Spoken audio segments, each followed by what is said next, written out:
Hey guys, welcome back to the channel. Today we are talking about living on a train for a month.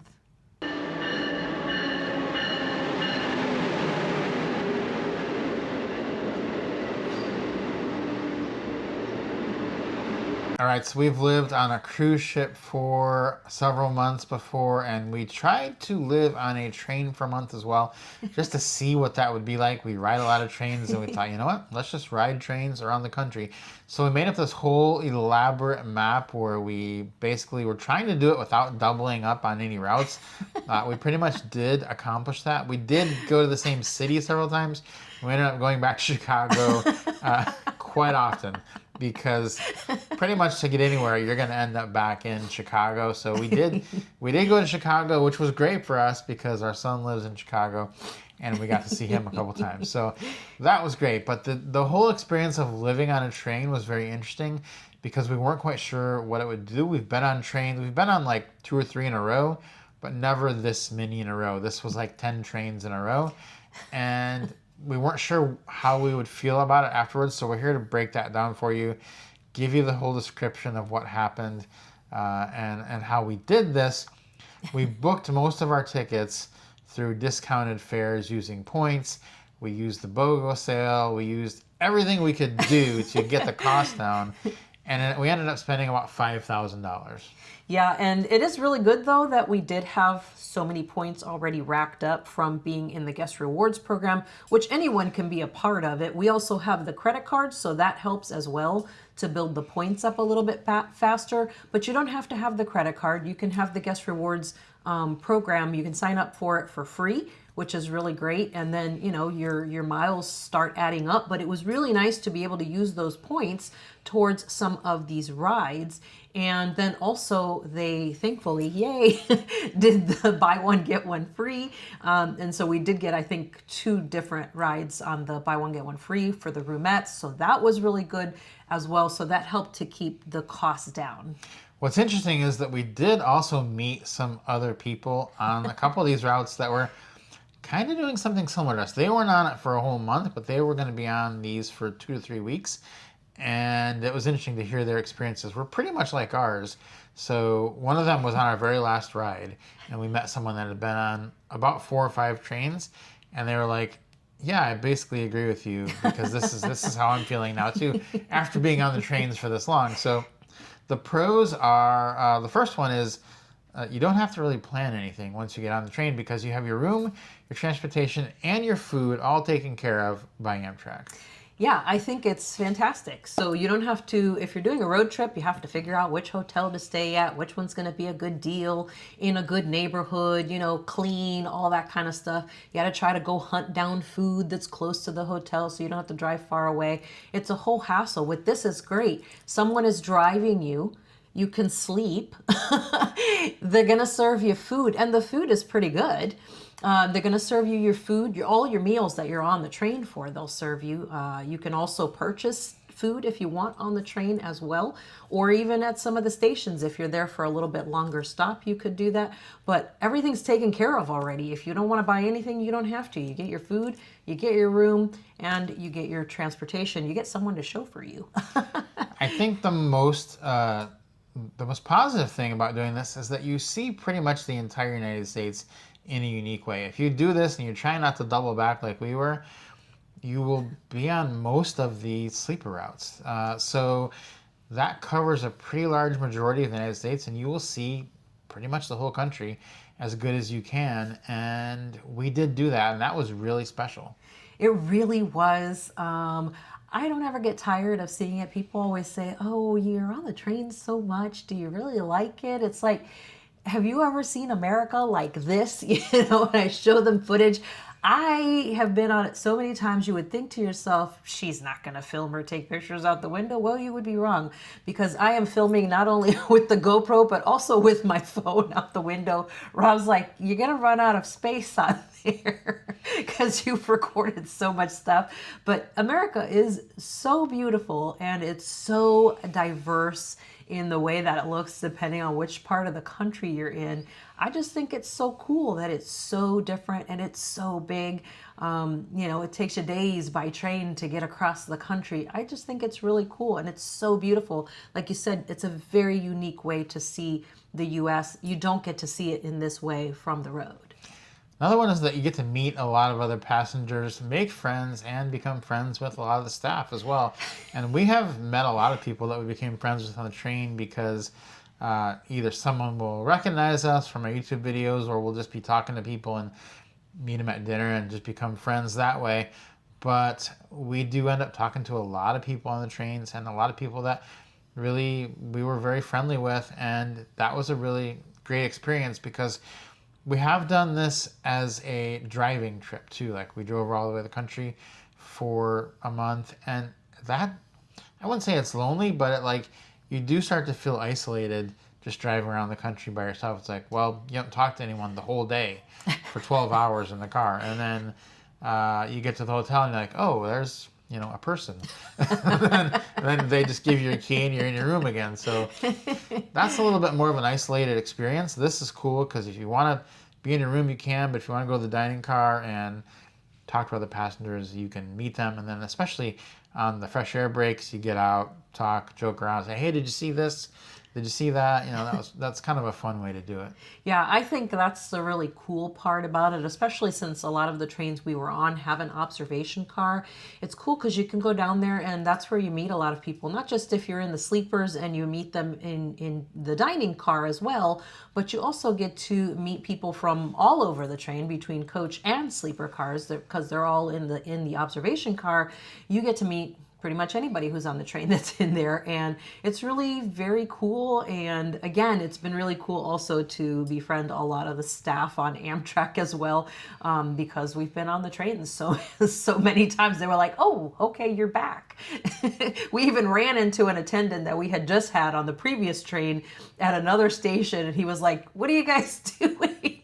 We were like, oh, we're still on the trains. You get to see different parts of the country without the hassle of flying or driving. We have really grown to dislike the hassle of flying. Going down to the airport in Hartsfield and in Atlanta and just going through all that just to fly somewhere like to New Orleans is like, I'd rather just ride the train. So the hassle is much less by doing this, and we did appreciate that. And driving, you think, well, that can be fun, but for a month, it does get old when you're doing every day, like you're just up and driving for 6 to 8 hours. So that's tough. This is a way better way to do it without the hassle. Yeah, that's the beauty is, as we said earlier, everything's included. Your room is there, and you can have your things all set up in your room. You've got an attendant that helps you out, does things for you if you need that, and you can have your fresh air breaks, walk around, take some steps, get your dinner included, and somebody's driving for you. I think that's kind of the best of everything right there.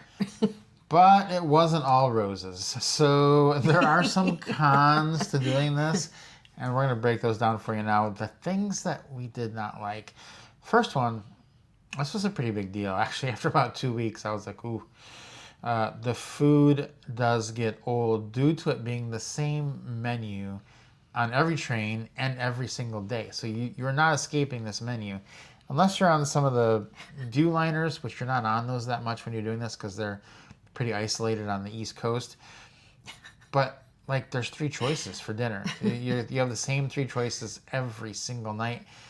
Same choices for breakfast, same choices for lunch. You get just a couple of the choices.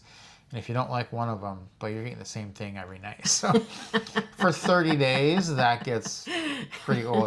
When we got off, I was like, this is what some of the other people were saying that had been on just 3 or 4 trains. They're like, I can't eat another one of those flat iron steaks because, you get that 15 times in 20 days. It starts to get to you.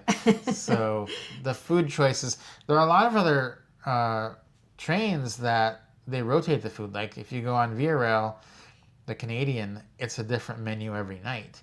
And so that would be way better. but this does get old.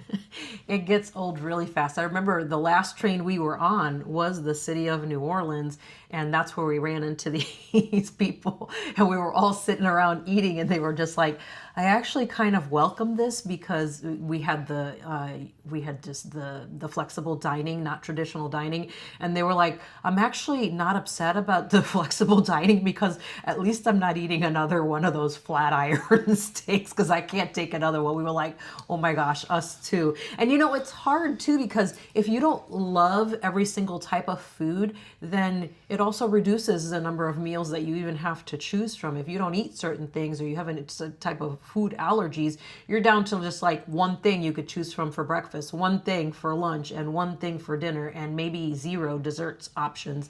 It really slims down really quickly. I wish there was a way for them to do it like they do on Via Rail on the Canadian. It was so amazing. You didn't know. It was a surprise when you got to dinner. You're like, ooh, I don't know what we're going to get to choose from today, but it's going to be different than yesterday.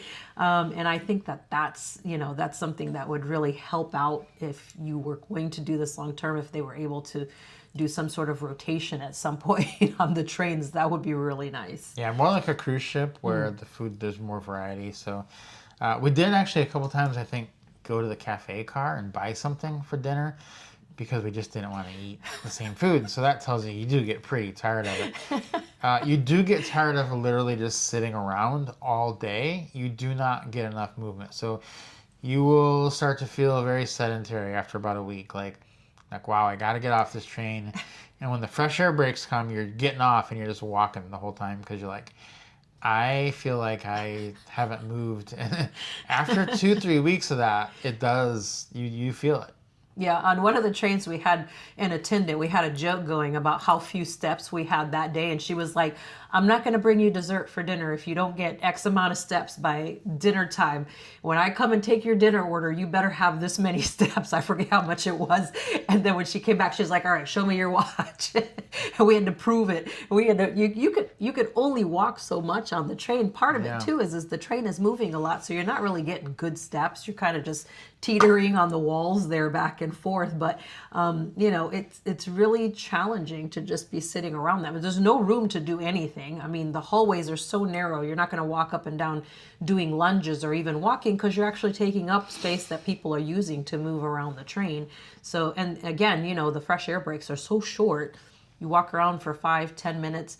I mean, the longest one, maybe 15 minutes at a fresh air break if you're lucky. And that's pretty much all the movement you're getting. It does get really old to just be sitting around. You're not getting your 10,000 steps. You're not. I think the challenge is like 2,000. Yeah, I think you're right. You can't get them. So the small space does start to feel smaller as time goes on. You do start to feel like it's closing in on you. And it is a pretty small space because we did most of these in a roomette, which if you've never been in, it's pretty small. Especially if you're sleeping up top, it gets real small. But the room is small and there's a lot of hassle that goes with being in a small space. It's easier to be in a small space for 3 days than it is for 30. After about 15 days, you're like, wow, this is getting small. Yeah, I'm a claustrophobic as it is, and I do fine in the roomettes as long as I'm on the bottom. If you guys have seen our videos before, that's why Rob sleeps on that top bunk, and I always sleep on the bottom one because there's more room and I feel a little bit better down there. But I'll tell you what, that's, second, going into that third week, I was like, oh my gosh, what week is the one that we're doing I think one of the trains only, we had the bedroom because we actually got it for free with the points, but the rest of them were all in roomettes. I was like, when is that bedroom coming? Because I need more room. I feel like I, can't breathe in here. The walls were closing in on the roomette. That's small enough as it is.